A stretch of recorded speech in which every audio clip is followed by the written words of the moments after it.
Hey everybody, and welcome to our humanities team program with our very special guest who you can see on the screen. I'm going to formally introduce her in a moment, Lynne McTaggart. Lynne, fantastic to have you here with us.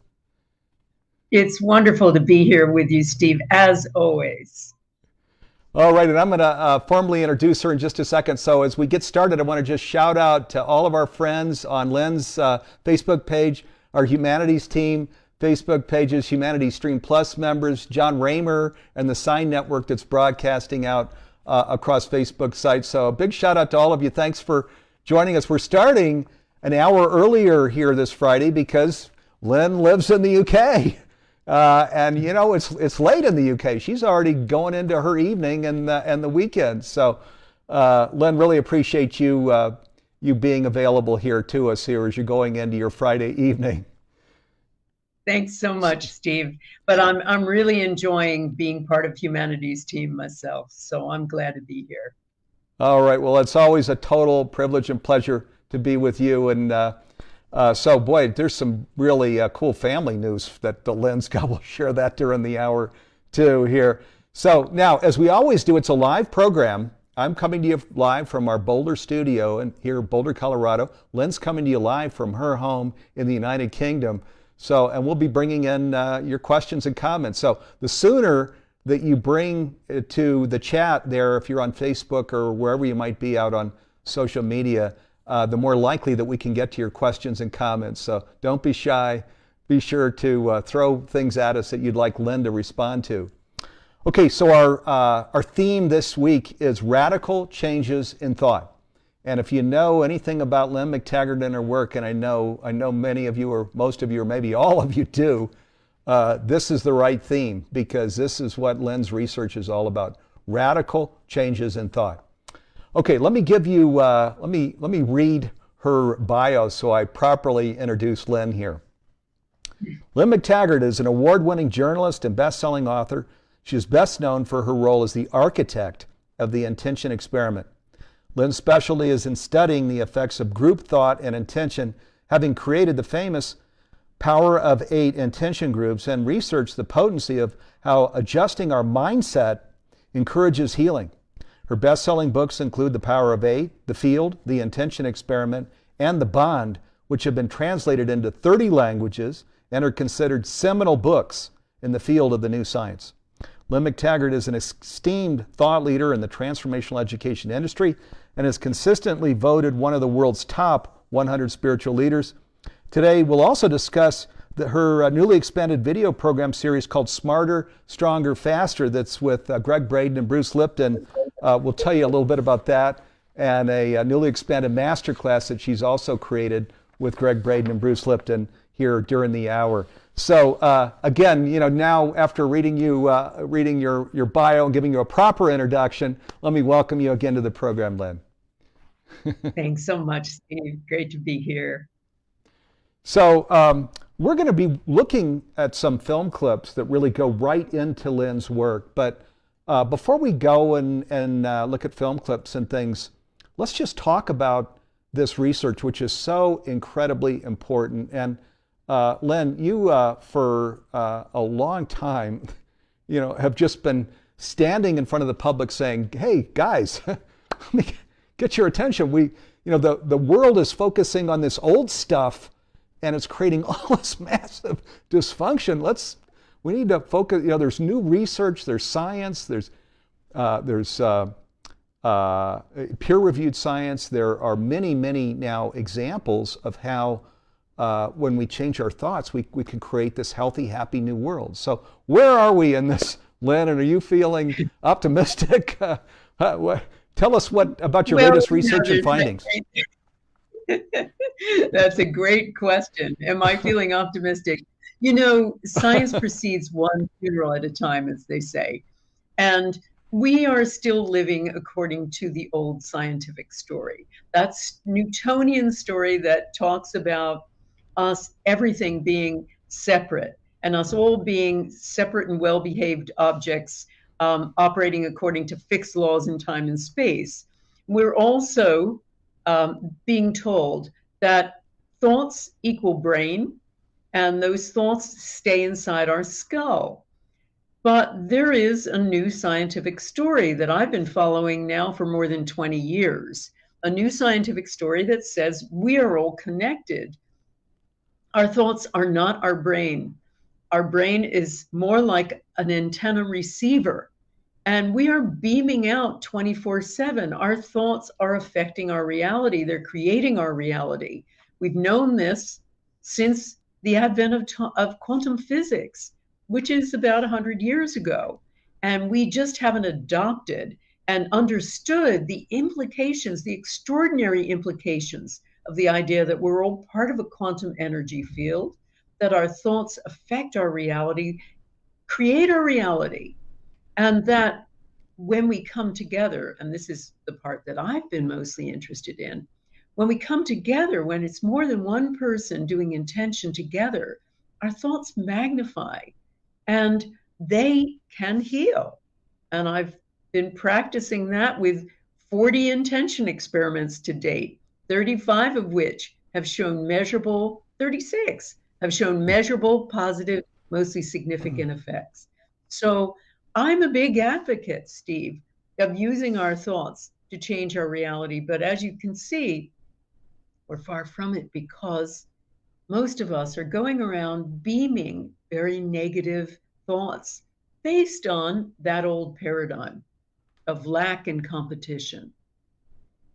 Yeah, the shocking thing to me, Lynn, is as you mentioned, there's been this peer-reviewed science out for so many years. You've been focusing on this for decades. Your partner, Greg Braden and Bruce Lipton, who will be talking about, also bring this into their research. And yet, when we look at academics, even in the most esteemed institutions, when we look at the media and what it's just beaming out in terms of where it's just this ambulance chasing kind of stuff that goes in the other direction.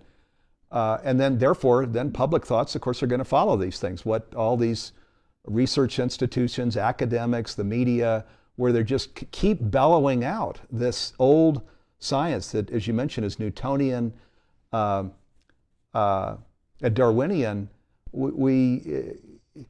It has to be frustrating. It's frustrating even to me because it seems like, my gosh, can't we? I mean, this is so clear that it's true.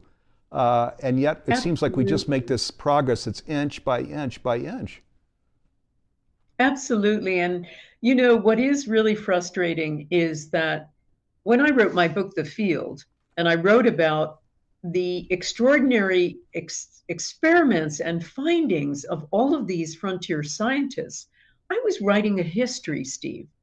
These were events that occurred in the 1970s and 1980s. I published the book in 2001 and 2002. So I was writing essentially a history of a new science that was coming into fruition back then. It hadn't really been put together.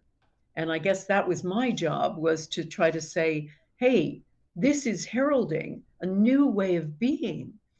But it's been 20 years after that. And as you say, there is very little that has changed from the scientific fundamentalism that we live by. In fact, it's become more entrenched. Certainly, I see it in medicine, in the work that I do with our magazine, What Doctors Don't Tell You.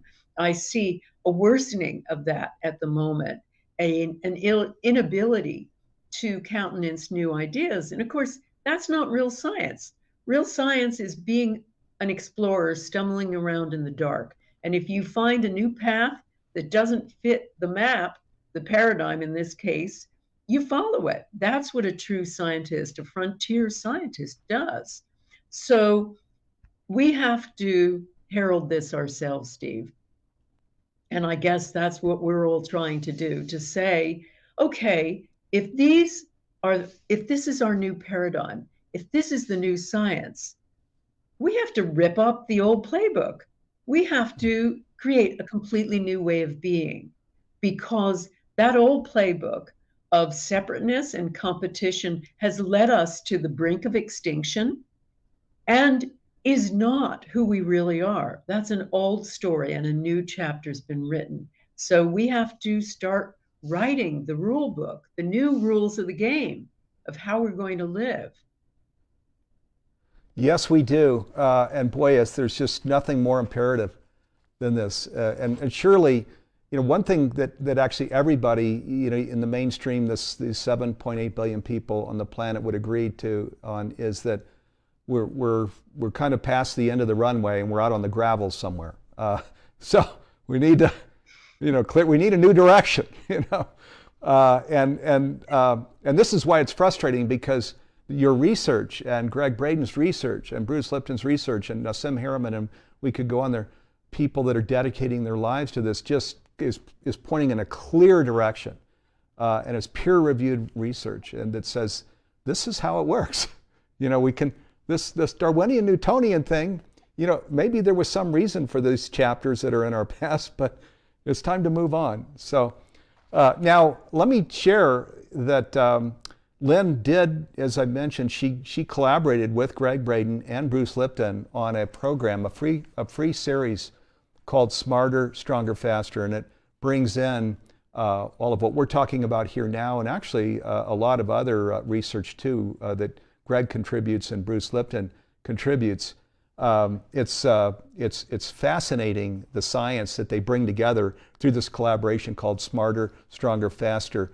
And what that does is it looks at, it creates a contrast where we look at technology on one side, and we're mostly looking not just at the broad range of technology, but technologies like brain implants, technologies like metaverse that really come off the tracks and aren't going in the direction of supporting higher consciousness. In fact, just the opposite. So, and then we're looking at our potential and capacities. And of course, Lynne and Greg and Bruce are always talking about our potential and capacities and saying, hey, look at what is possible. Look at who we really are. Greg calls it our soft technology. Look at what, let's use this, for gosh sakes. It's what we're born with. So that's what this series, Smarter, Stronger, Faster, gets into. Let's go take a quick look at a segment here from Lynne, and watch this very carefully because some of what Lynne and I were just talking about, she lays out very succinctly, and this is so incredibly important. So this is just a 2-minute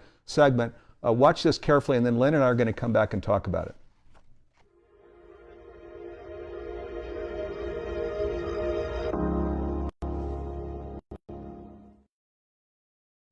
So Lynne, let me come back over to you. So can you talk about how our thoughts alone can affect and alter matter itself, including our own bodies and minds? Absolutely, Steve. Now, one of the problems we have is that we are operating according to an old set of rules. And that is really also the problem with AI. It's just an advancement of the old science. And the old science, Newtonian science and Darwinian science, really boiled down to an understanding of the world as a batch of separate objects, very well-behaved objects, operating according to fixed laws in time and space. And then Darwinian science basically says there isn't enough to go around, so life must proceed through struggle. The famous line, survival of the fittest. So that kind of idea of competitive individualism has seeped into our psyche. It is the leitmotif of our lives. And it is, again, what Bruce and Greg have been talking about, this sense that we're not good enough as we are. But the new science shows a very different story. That old science is out of date. The new science shows we're inextricably connected. Even our subatomic particles are connected through a quantum energy field. But also, we are connected through our thoughts. Our thoughts are trespassers, essentially. We're beaming out 24/7. New science shows thoughts are not locked inside our brains. Consciousness is not inside our brain. Essentially, the language of our body is not chemistry and electricity alone. It's frequency. So we are energy, as Bruce has been talking about. Consciousness is energy. Life is mental. Our consciousness is everything. Okay, boy, I hope everybody was listening carefully and taking notes. There's so much that was important there. One quick thing before we, Lynn and I talk about this. So this Smarter, Stronger, Faster series, now tomorrow, Saturday, at 9 a.m. Pacific, Lynn's has a 60-minute webinar that's just her and just me. And if you go to humanitiesteam.org, I think on the screen we've actually got a link to, maybe you can click on it from wherever you might be, or go to humanitiesteam.org and then scroll down. You'll see Smarter, Stronger, Faster. You'll see Lynn with Greg and Bruce, and then you just click there and you can register for this free series, Smarter, Stronger, Faster. There are 4 programs that are part of it. Tomorrow, Saturday, beginning at 9 a.m. Pacific time, which is noon Eastern time, you'll see the 60-minute program that is Lynn's. So be sure to register to take this in. There's a lot more. This was just a little clip from Lynn's program. There's a whole 60-minute program that we're broadcasting tomorrow. You want to be sure to check it. Now, Lynn, there were so many things that you said in that little clip, but one of the things that I find fascinating is you're saying it's not only that this whole old science is out there and it's our playbook or our cultural story today. You said AI. So when we think of artificial intelligence, we're thinking, oh, this is the stuff that's going to be, the point that's going to elevate us. It's going to take us 10 steps up the ladder. But you're saying, no, the AI is also based on this old Newtonian, Darwinian stuff. So, oh my God, you want to just pull your hair out. That's just going to make things worse, is it not, Lynn? Well, that's it. I mean, what we have to understand is there's no piece of technology out there or being planned that in any way can replicate the capacities we already have, Steve. I mean, AI is like, it's sort of analogous to a caveman having a bash at a computer. I mean, because we're talking about extraordinary capacities that we have. We have the ability to see beyond our senses. We have the ability to create our reality. Our thoughts are trespassers, as I say. They are implementers. And we also have the ability to pick up other people's thoughts. We have the ability to pick up the future. We have the ability to operate also in the past. We have all kinds of abilities like this. And I'm not conjecturing and I'm not talking woo-woo. I'm talking hard science. All of this has been demonstrated in scientific studies. And there's so much evidence for all of this. So in order to try to create a computer or an AI system that can replicate the genius, the extraordinary genius of the human body is just beyond our capacity. We have to start operating according to a new set of rules.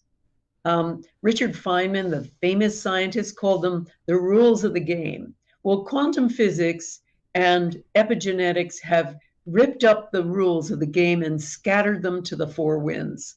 We definitely have to look at a new way of being, as I said. And to start doing that, we have to actually appreciate and start understanding the implications of these extraordinary capabilities that have been hidden or have been underplayed or denied. As we were growing up, we knew about all of this. But our authority figures, whether our parents or teachers or whatever, told us we were just imagining, we were dreaming. So it's about really rediscovering all of this and then saying, how does this apply to our lives? So that's really what we've been trying to do. Yeah. Well, boy, and the research is so important, especially now as we look at, again, the thing that the world probably would agree to is, oh my gosh, things aren't working that well. It seems you can go anywhere and there'll be a discussion on a front porch or a back porch where people are saying, is there any future here for, 100 years from now? What is going to be happening with our kids and their kids and future generations in this planet? There's a great deal of concern. So this is where we're all together. now the question becomes, well, what do we do about the concern? Is there, and I think what we're saying is right under our nose, literally right here. This whole notion of consciousness is just right here, and it's so clear that we have a first domino where we just push this domino over, where we understand the theme of this program, the radical changes in thought, that well, we just push that one domino over, all these other dominoes fall. And we, as conscious individuals, it's the furthest thing from sacrifice. We actually, our lives become prosperous, healthy, well-being, and where we do this together, then we create a healthy planet. So that's really what our work is about in Humanities Team, the science that Lynn and Greg and Bruce bring in, and other esteemed people that are thought leaders in the field. It's what we're all pointing to. We're just whistling and saying, over here. So now the research here in the Smarter, Stronger, Faster, it's astounding. Truly, it's astounding as they talk about, and I'll just give you little things here that are shared. Again, if you watch the Smarter, Stronger, Faster series, you'll get these things. But one of the things that they talk about, Lynn and Greg and Bruce talk about, is atrophy, which is fascinating. I hadn't thought about this one myself before until watching them talk. And they were sharing, look, so to the brain implant, for example, where it's just in there doing its thing, and then your natural capacities are being underutilized. So we're all familiar with atrophy, right, from working out, where we don't work out at all. And what happened? My muscle mass is gone. I haven't walked. My legs hurt now when I just walk around the house. So atrophy. And what they're bringing in is, well, once we go to things like brain implant, what do you think happens to the brain? It just, atrophies down, which is really scary. This is the opposite of what we want to do, right, Lynn? Well, yeah, and it makes perfect sense, Steve, when you think about, the brain.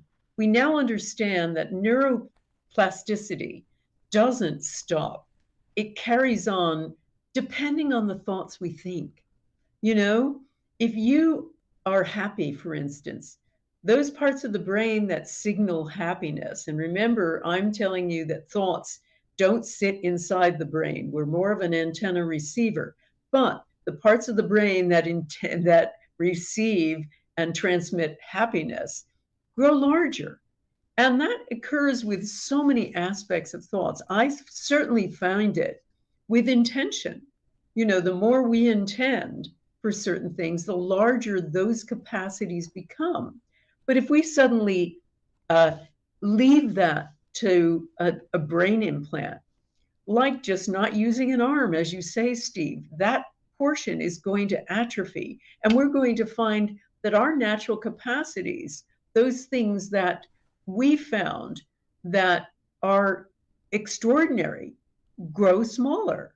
So it's really important for us to use them. It's the use it or lose it. And this is really the same for extended human potential. We have to discover it and see how powerful we are. And I certainly have discovered this. Thousands of cases of people in small group intention who have healed all aspects of their lives, everything from their health. I have 2 people who have got out of their wheelchairs so far. I've had countless cancer people who have reversed their cancer, people who have healed knees that were supposed to go in for surgery in a 10-minute group intention, not to mention lowering violence in war-torn areas with big group intention experiments. So I've seen our human capacity, measured it with scientists firsthand.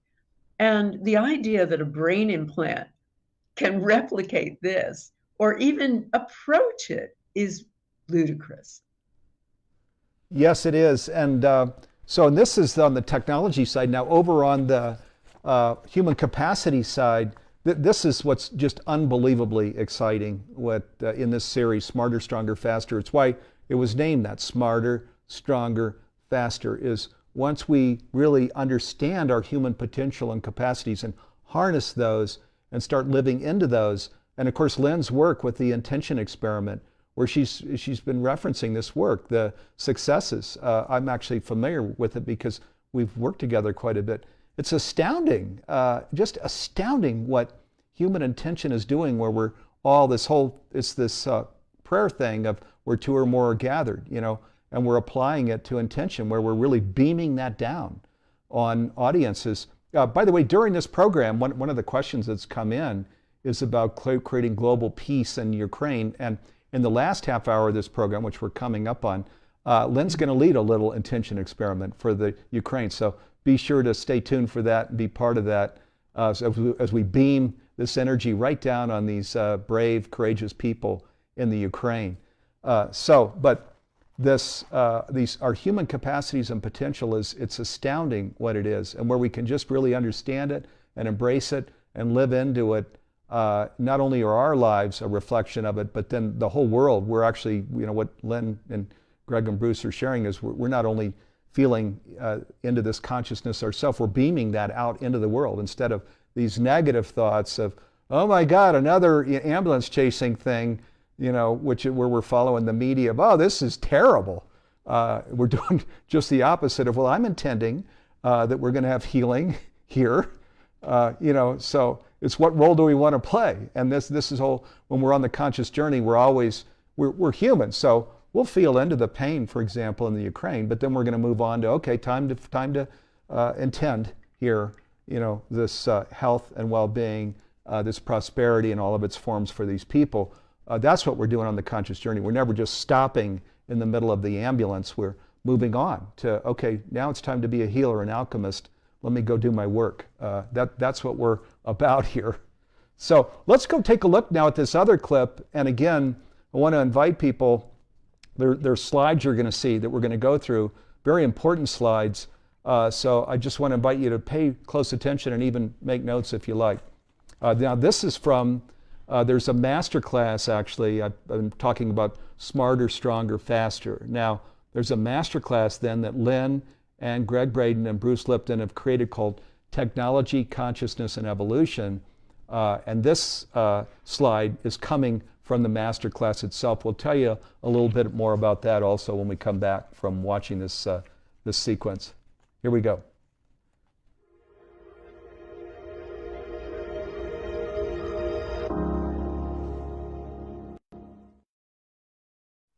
Nine key factors they all shared in terms of radical remission, as she called it.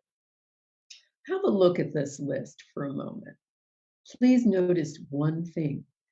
There are only two physical changes they made: use of herbs and supplements, or a radical change in diet. All the rest were thoughts, taking control, a strong reason for living, releasing suppressed emotions and promoting positive emotions, all thoughts. Also social support and spiritual connection, all emotional and mental changes, nothing to do with the physical body.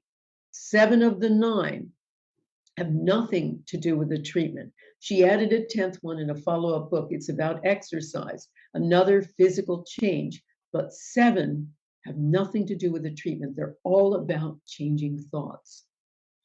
So we see this when you look at patients, when cancer just goes away, they make changes in their thoughts and then carry out changes in their lives.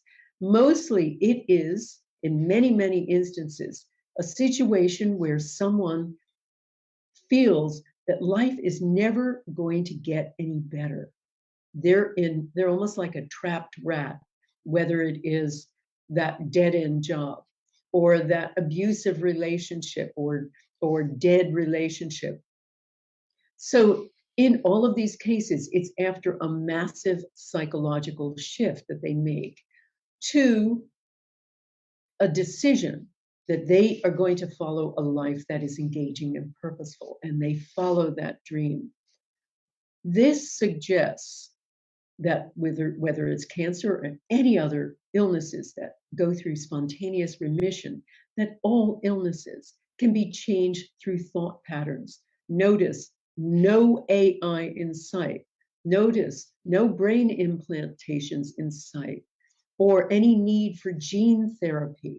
Now, of course, I'm not talking about people with certain genetic diseases that may require some gene therapy, but I want to show you also the power of your thoughts.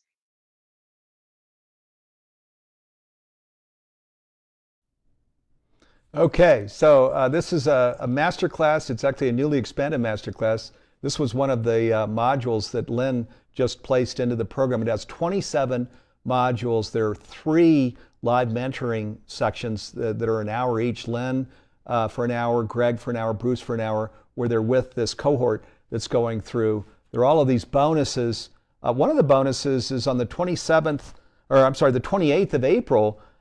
There's a live program with Greg Braden. It's called a Fireside Chat, where Greg's going to just talk about all the things you can do to get the very most out of this 8-week masterclass. Technology, Consciousness, and Evolution. It's the biggest masterclass that Humanities Team has ever done, and a new cohort's just getting ready to go through. So we'll tell you more about that. Also, the Humanities Stream Plus platform, which is this revolutionary conscious streaming platform where technology, consciousness, and evolution is available. We'll tell you more about all of these things here in just a moment. But Lynn, first let's just noodle this. I mean, it's fascinating. You said 7 of 9, one of the things there was diet, which we all know. We change if we're out eating meat and smoking and drinking all of the time.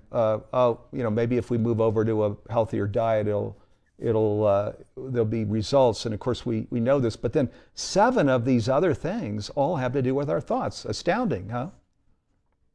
Well, yes. And this was the list compiled by Kelly Turner, who did a book called Radical Remission. And she interviewed hundreds of cancer patients who were considered no-hopers. They were supposed to die, but they had a radical remission, and she found something similar in all of them. They'd all adopted those 9 key factors. And as I said, my interest in all of that was seeing that only 2 of the 9 had to do with anything physical. Everything else was a change of thought. And this is what I see continuously in evidence about whether it is doctors or their patients. Pretty much most of it, most of the healing occurs through thoughts. And you see that and the thoughts and words of both the participant, the patient, and the doctor, the healer. You see that, of course, in placebo effect studies. Ted Kapchuk, who is a Harvard University professor, has carried out many, many studies. But one of my favorite is of patients with carpal tunnel syndrome. That's when you have repetitive strain injury in your wrists, and they had painful situations. So he put them into 2 groups, and one group received pain pills, and the other group got acupuncture.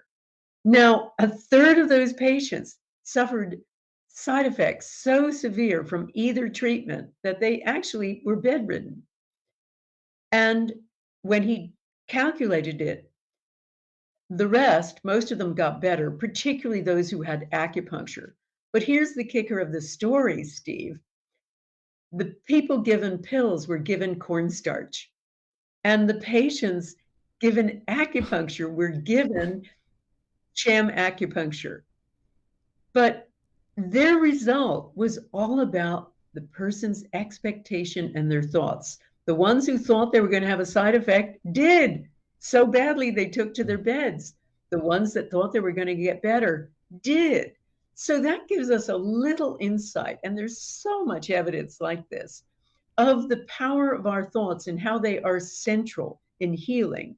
So if we just absorb that for a moment, think about it.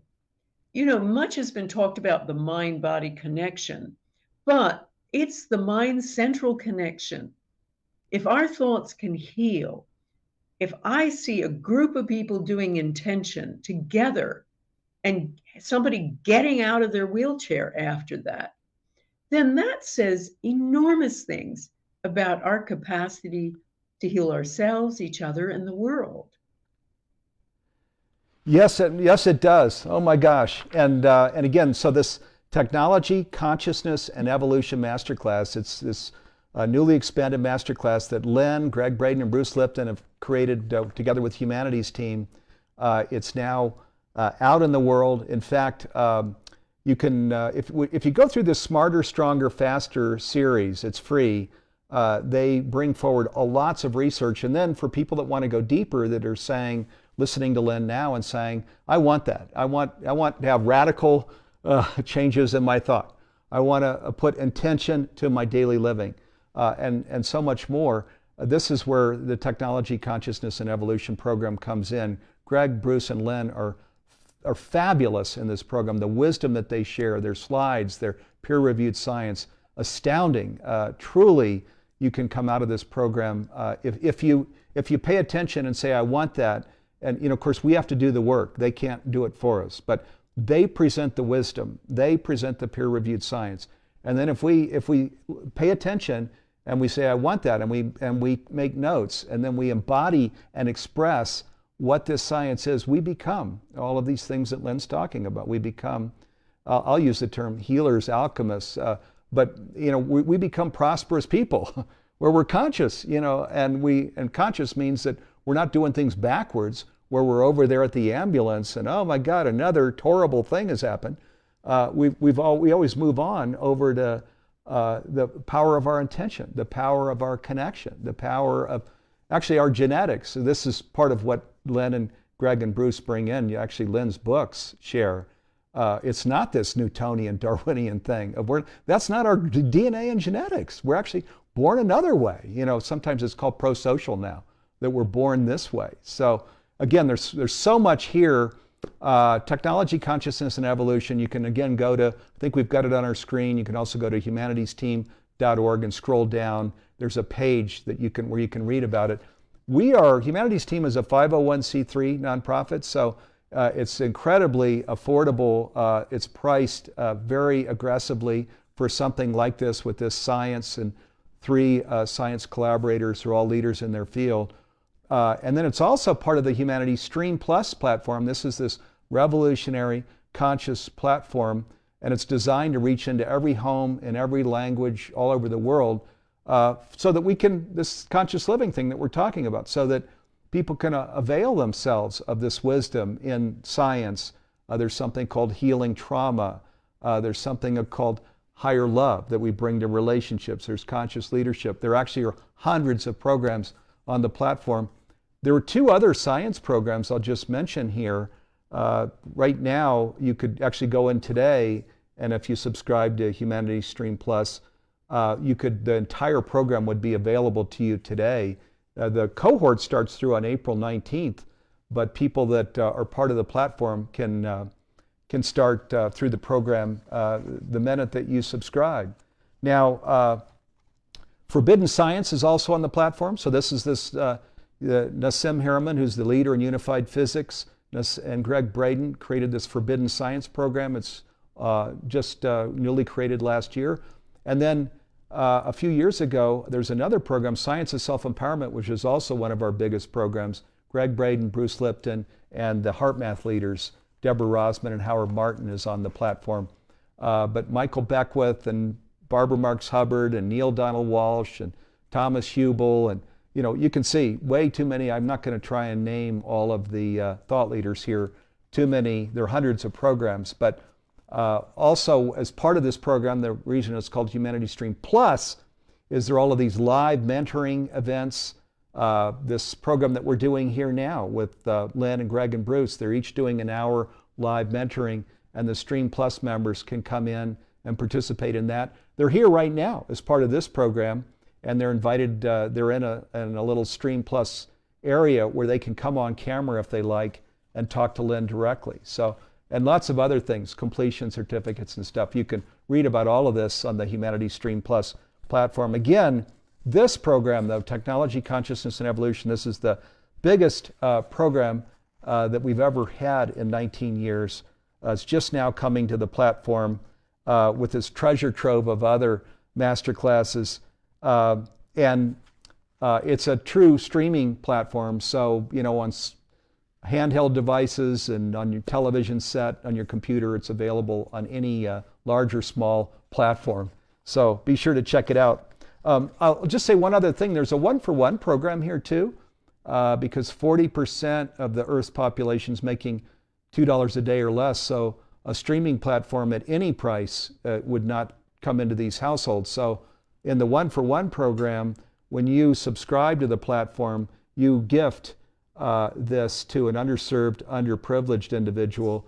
Right now, veterans in the United States, incarcerated people, these are some of the populations that we're bringing the stream platform into as part of our one-for-one program. So you become a light to the world as you are just creating your own flourishing through your own elevated consciousness. That's a gift that's a part of what this streaming platform is. So let me come back over to Lynne. There are not enough good things I could say about technology, consciousness, and evolution, the good work that you've done with Greg and Bruce here creating it. It's fabulous. Any last words on it before we're going to go over? We're going to take questions. We're going to do a little attention experiment for Ukraine, but any last words for Smarter, Stronger, Faster, and technology, consciousness, and evolution, Lynne? Yeah, one thing we haven't talked about that is part of our extraordinary human potential is our ability to transcend time. Now, one of the things that I do have in our master class is a big discussion of all of the evidence demonstrating that we can go backward and forward in time. I mean, there's a great deal of evidence that we can affect things that have already happened, that we can see into the future, and I talk about all of that, and that time as a linear progression, an arrow going forward, does not actually exist, that we are more, probably the better way to say it is that we're part of a great big smeared out now. And that has big implications too for what we can do in terms of affecting the past, seeing into, and possibly affecting the future. And that's something that I go into in great detail. So it's all part of discarding the whole idea of Newtonian science, the life is machine paradigm that we're all living by now, into something much grander. The other thing I wanted to say too, Steve, is this whole idea. We talked a little bit about Darwinian science, but I delved into this in one of my books, and I talk about some of it in this course. And that is that we were never born to compete. We were born to belong. We were born to connect. And that is what we need to do more than eating and having air even. We need to connect with other people. We are communal beings. We need to be part of a community. And that's also something that we need to take forward into our new paradigm. So again, it's something I talk about in the masterclass and on Smarter, Stronger, Faster in great detail. Yeah, thank you for bringing those things in. And on this latter one, as social beings, look at the greatest punishment that you can have when you're incarcerated. They say, okay, you're going into solitary confinement. Look at that. Absolutely. The Absolutely. biggest punishment. It is the biggest punishment that indigenous populations do. They isolate somebody. Over here, they call it when girls at boarding school want to really punish somebody, they say, we're going to Coventry. We're sending her to Coventry, which means she's being ostracized. And it is one of the worst things you can do to a human being, because we find studies show that having a strong community protects us from heart disease, stroke, even the common cold. So we need that. We're communal, we're not competitive. And that's all part of that new paradigm that we need to adopt to move forward. Yeah, and this no such thing as time also is so important because once we really get that and understand it, it's this whole live in the now thing. I mean, it really comes home that this is the whole We are thing, you always know. living in the now. That's the Yeah, thing. We're always living in the now. We just don't understand that. And we don't right. understand how to essentially make use of that to the full. Yeah, no kidding. And this whole looking into the oh, in that past or oh, out in the future, it's like no, right now, right here, this is where it's all going on, and then we can just forget about, okay, that did happen in the past, but or that might be out in the future, but this is the present. This is the present, of course. This where the play on words of the present Absolutely. is And our present. I mean, some of my work, my own work, is all about using intention to time travel. And I've found it works either way because, as I say, life is one great big smeared out now. And that means thoughts can have their effect backward or forward in time. And I've certainly been able to demonstrate that. So this is all part of a completely new scientific playbook that, again, we have to adopt into our lives. Yes, we do. So important right now, right now. So, which is why we're coming to you here live today. So, let's segue over again. So, thank you, viewers. We've got just a ton of questions, and we'll get to as many as we can. We only got, I told you the hour would go fast. Here we only have 13 minutes left. So, good thing there's no such thing as time.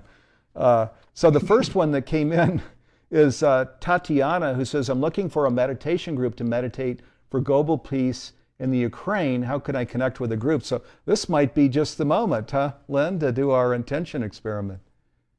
Absolutely. We can do this now. And I will encourage Tatiana, create a Power of Eight group. You can just advertise for it on my Facebook page, on Humanities Team's Facebook page. Just ask other people in your time zone if they want to be part of it. And you can find out more. I have plenty of tools to direct you, and I talk about some of them in my masterclass here with the Humanities Team. Fantastic. Yes. So do follow up. And let's do now, Lynn's going to lead us in a little intention experiment for the Ukraine. Okay, everyone. So I've been doing this for the whole of the war and holding this intention in on my Facebook page, but let's do this all now. So let's take a deep inhale together. And remember, because we're doing this as an intention, we're doing an intention for peace on both sides. So, and for no more casualty on both sides. A deep inhale, everyone. A deep exhale. A deep inhale. Deep exhale. A deep inhale. And now imagine you are all circling the entire area of Ukraine and Russia as you hold the following intention. Our intention is that all hostilities and fighting in Ukraine, Russia, and environments immediately cease, that there be no further casualties on both sides, that there be an immediate and permanent ceasefire, and that Ukraine maintain itself as a sovereign nation. Let's hold that intention and imagine peace on both sides, peace and connection on both sides, the end of the war, the end of any hostilities, an ongoing ceasefire, and an agreement for peace. Take it down to your hearts and send it out to Ukraine and to Russia. Hold it for both sides. And let's just hold this for a minute together.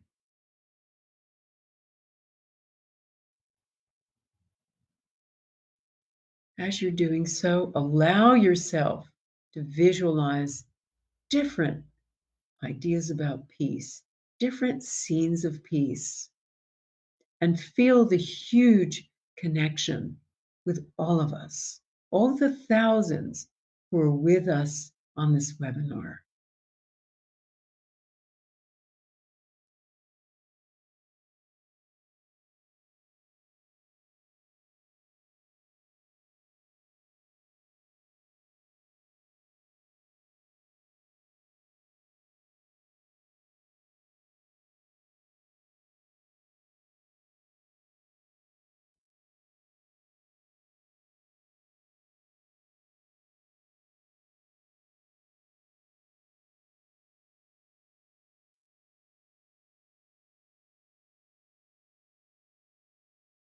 Okay, everyone.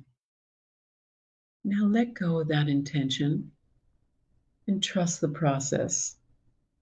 And every so often, maybe for a moment or two every day, just hold that intention and just see and allow that those images in your mind to embrace peace.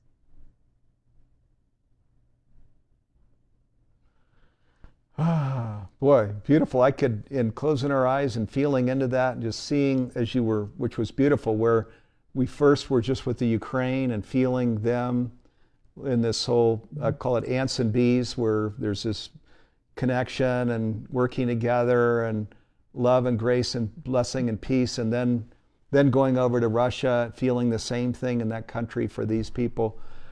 Beautiful, Lynn, and more than that, so important. Huh? I mean, we are true healers. It's this where I hate this word woo-woo, where people say, oh, and just want to dismiss things. This is. I am sure 100 years from now, they'll say, of course, this is how it works. There's one consciousness where we're now transmitting into it, and where we're transmitting in all of these good things, we create that. I mean, it's just so simple and so true. So it's I've run sometimes about dismissed. 10, absolutely, Steve, and I've run about 10 peace intention experiments. And we've had them measured by teams of scientists and found, when we did one for St. Louis, Missouri, which was officially the most violent place in America, a certain section of it. And we found that violence went down in just that area by 43%. And we've seen that in many different peace intention experiments where we've measured it afterward and we've had these extraordinary positive responses. So it isn't woo-woo, it's scientific fact. Yes, it is. I've looked at that study. That is an amazing study. My God, that was good work. What you all did and are doing. So let me bring Thank you. in. Oh yeah. Well, again, we're grateful to have you. The work you're doing, it's pioneering. Again, 100 years from now, everybody will say, of course it works that way. But today, it's still Newtonian, Darwin, where we're looking over here. Even though saying, that's all science. It doesn't work that way. So, which is why I was asking you at the beginning of the program, Lynn, is it ever frustrating, that you've been out with this peer-reviewed science, you're doing intention experiments, the results keep coming back. So I guess we just have to be patient here. That's part of our conscious journey, right? We'll just be patient and we'll get there. You persevere and you get there. Absolutely. And you just keep saying it again and again and exploring it. Yeah, And that's what I try to exactly. do. Absolutely. So let me bring in, this is a question from Anastasia, who says, is the subconscious part of the human mind the link to the field of all potentialities? And then the question goes on, how do we practically interact and draw events that we desire in order to create a life of harmony and happiness? And then can we simplify what determines the range of options? So there's actually a lot there, but the first part is the Sure. subconscious part of the human mind that links to the field of potentialities. Okay, that's such a great question, Anastasia. And here's what I want to tell you. Number one, you don't have to enter the field or link to the field. You're in the field. You are the field. Your subatomic particles are doing a dance with subatomic particles for all the things and all the people in the world. So you're already in the field, but to experience that sense of connection, which we normally don't have, there are many ways to reach it. I mean, Buddhist monks use ecstatic prayer, or Sufi masters use chanting, but I have found that a real fast track to that sense of connection is a Power of Eight group, doing intention as a group. I don't know if you just experienced it, but I felt enormous heat and energy from that 1 minute intention experiment we did. And that's the kind of connection you can have with group intention. So I find that you can enter it or feel it. You're already there, but you can enter that state in a minute. All you need is a group of any size. Yeah, fantastic. Well, and again, 100 years from now, Lynn, probably there'll be groups of 8 everywhere. And of course, this is how we organize, right? And they'll say, how did this ever start? And they'll say, well, Lynn McTaggart, and a pioneer, back in the early days, right, was doing this work. Well, so. And I would say that's probably the second half of her question too, is how to use this more effectively, etc. There are a number of techniques with intention. I certainly teach them. But one of the really important elements, I think, about it is, I'll just give you one hint, which is being specific. Tell the universe what you want. Most people don't. They have a simple desire. And that's really not what intention is. Intention and consciousness is saying, I am a creator, and this is what I request of the universe. And so tell the universe what you want and hold on to it and find yourself a group to do that intention with. Boy, that is so important. There's one for the refrigerator. Because as you think then about your kids, and their own health and well-being, their own journey to becoming mature adults, or your own career, or in the Ukraine, or our own professional journey, to go beyond just sort of general, happiness kinds of thoughts into very specific thoughts, because we are powerful creators. Yeah, and to go get it really specific. That's such an important nugget of wisdom there. So thanks for sharing that, Lynn. So let me share here, we're in the final minute and a quarter. So Lynn has some great news. She was sharing with us as we were coming onto the program. Guess who's got the very first granddaughter born into the world? Lynn, would that be you? It certainly is my eldest daughter. Our eldest daughter had a baby a week ago, and a little baby girl, and we are just over the moon. She's gorgeous, she's healthy, alert, bright, and even has an interesting, a really fascinating astrological profile. So I think she's going to be the generation that really changes the world. I can't wait to have a ringside seat. Boy, no kidding. And your grandchild's name and her mother's name, who's your daughter? She's Clara, and my daughter's called Caitlin. Caitlin and Clara, boy, fantastic. Well, huge congratulations to you, Lynn. Whoa, isn't that exciting? Healthy baby, and she was saying, had some of the characteristics of her mother, Caitlin. So, wow, that's totally exciting. Yeah, my 2 kids are teenagers, so my day's way out in the future there somewhere. Hopefully I'll be alive. But congratulations, that is so exciting. So, and we're at the top of the hour. I told you this hour would go fast. So Lynn, Lynn McTaggart, thank you. She's with us live from her home in the UK. Thank you so much for being with us. Viewers, thank all of you for spending an hour with us on your Friday, or those of you in Asia, the Saturday, or in New Zealand or Australia or something.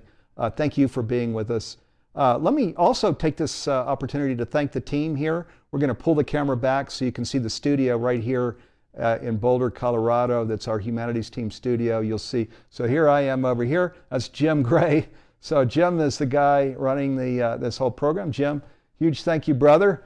And also Karen Gordon, Annette Kennedy, Dee Meyer, Garth Catterall. So thank you to all of my partners and colleagues that help make this possible. I'll thank Laura too, who's she's on vacation I think this week, but the assistant to Lynn, who helped us get this whole thing set up. So huge thank you to all of our colleagues that helped create this program. Have an incredible week, everybody, and we'll be back with you live again soon. Have a great weekend too. Love and peace and blessings. Okay.